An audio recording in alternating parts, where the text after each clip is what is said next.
So is there a difference between luxury and premium? And does it matter which one you call yourself? Yeah, it does. Very much so. See, premium is a comparison and luxury isn't.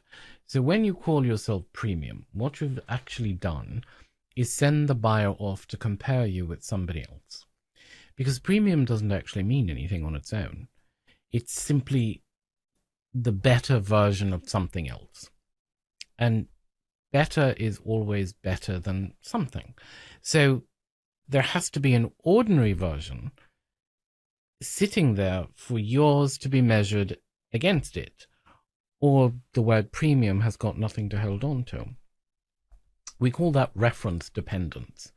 So we don't work out what a thing is worth in the abstract. We work it out against whatever comparison happens to be lying about. And if you've announced that your premium option that you've handed them is the premium thing, then the comparison is something that you have handed them yourself. And after that, then it's just a ladder. And there's always somebody the next rung up, charging less than you invariably, but also saying that they're premium. So, I mean, there's nothing wrong with calling yourself premium if you are genuinely premium against something less premium. Makes sense? High end is another word, which is actually worse, to be quite honest with you. I think it's actually a stupid thing to say about your own business because it's stockroom language. It describes where a product sits in a range. You know, you say something like, well, that's at the higher end of the spectrum. And to be honest with you, I have never once had a customer use it as a compliment about something that they're just about to pay for. Because it obviously invites the obvious question, doesn't it? High end compared to what? What's the low end? So don't use it, and definitely don't describe whatever you're selling or whatever service you're offering as high end. People do it because they think it means that it's luxury. It doesn't. You see it all the time. I see it, high-end travel agent, high-end real estate agent, or high-end realtor. I mean, it's meaningless. And it's definitely not luxury, because luxury isn't meant to do work like that. Luxury doesn't argue value against the alternative. It prices on what the thing means and who else has got one and how hard it is to get.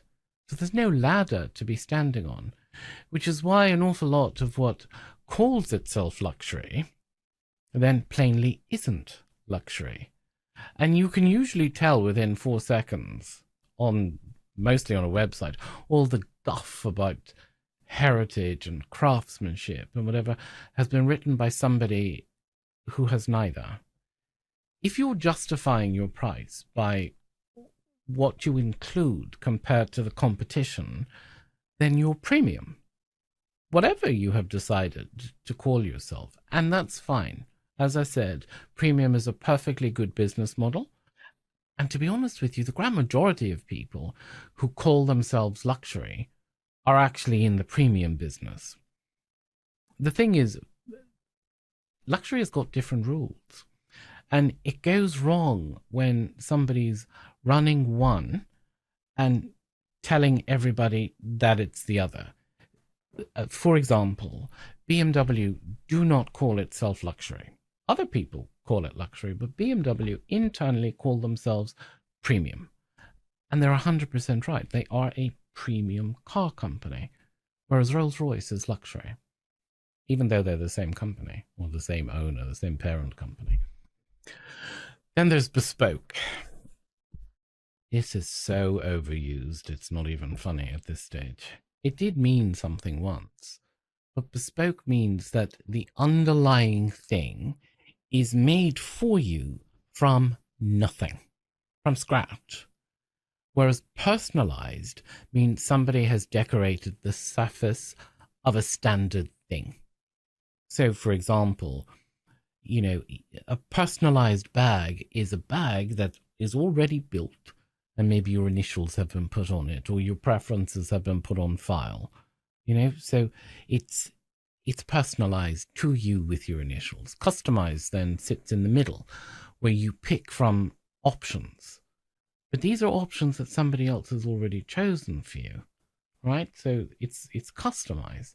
Now, all three of these are respectable. They're absolutely fine. There's nothing wrong with being one of these three things, but they are not the same thing, and they certainly don't cost the same thing. So kitchens are a good example. So the customer picks a door color and then maybe picks a handle off a board of 12, and that's customized. And there's nothing wrong with that. It's going to be a lovely kitchen. But bespoke is somebody measuring the room, drawing something that only works in that room, and then they're not picking pieces of furniture they've already got in a stockroom. They're making and cutting and creating these pieces of furniture that would be no use whatsoever to anybody else in anybody else's house. That's bespoke. Now, one of those things is a few weeks of installation, but the other is months and months of installation. The thing is, both of them tend to get put on the website as bespoke. Of course, bespoke comes from the tailoring trade mostly, but the tailors lost this one formally, actually, by the way. So in 2008, Savile Row, a group of Savile Row tailors, complained to the Advertising Standards Authority about a firm that was selling suits as bespoke that were being cut and sewn largely by machine in Germany. So we would call that made to measure, because it's cut from a standardized pattern and then it's made to fit your body. But they lost because the ASA decided that the public wouldn't expect a bespoke suit to be cut from a pattern made from scratch. And I suppose the general buying public probably wouldn't. And so bespoke and made to measure, in the eyes of the ASA anyway, are the same thing. So now anybody can use this word, and they do.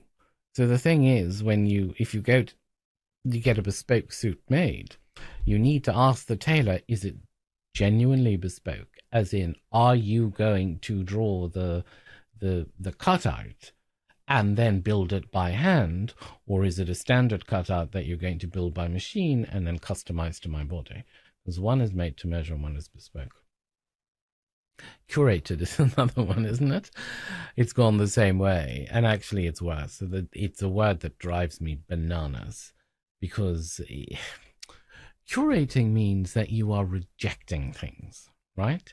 So if you don't turn anything down, you haven't curated something. You've just got some stock that you've picked from. So I see this with travel agents. They will say, curated holiday. But that's not curated. You've basically chosen 4 holidays from a choice of 20 that already exist. You haven't curated. You haven't dismissed anything or refused anything. You're not curating something. The thing is, all of this actually costs you money, and it isn't just me being irritated by it. An adjective anybody is allowed to use is worth absolutely nothing when a potential client is reading it. We call this cheap talk, and this is a claim that costs you nothing to make, but it's also a claim that nobody can check. And somebody who knows your interests are not the same as you knowing theirs, right? And if you don't know their interests and they don't know your interests, then they have no reason to take anything that you say seriously. So bespoke, curated, artisanal, handcrafted, these are all free words that are meaningless in most cases. It only starts doing any work at all when it's specific enough that you could be caught out on it. So say what you've done. Not, we make bespoke kitchens. That's meaningless. But say, we measure your room and draw it from nothing, and the cabinets we build for you wouldn't fit in anybody else's house. So people go, oh, right, okay. Now I know what it is. It's actually specific to me. Somebody can check that. And then they can repeat it to a friend, more or less word for word. And that's, believe it or not, that's really important where bespoke is concerned. And of course, then none of this means showing a client your inner workings. You know, I've said in other videos, how the thing gets made is one thing, but saying something like 3 days of joinery at whatever price a day is quite another. And all that does is get somebody wondering whether they could cut it down to 2. So this is not what I'm saying at all. I'm not saying being specific about, you know, it's going to take us 16 days at such and such to make this. It's the same in service. A coach who says they run bespoke programs has said nothing at all, and they're probably lying. And whoever's reading it has already read 30 times across other websites that, you know, they also do bespoke programs.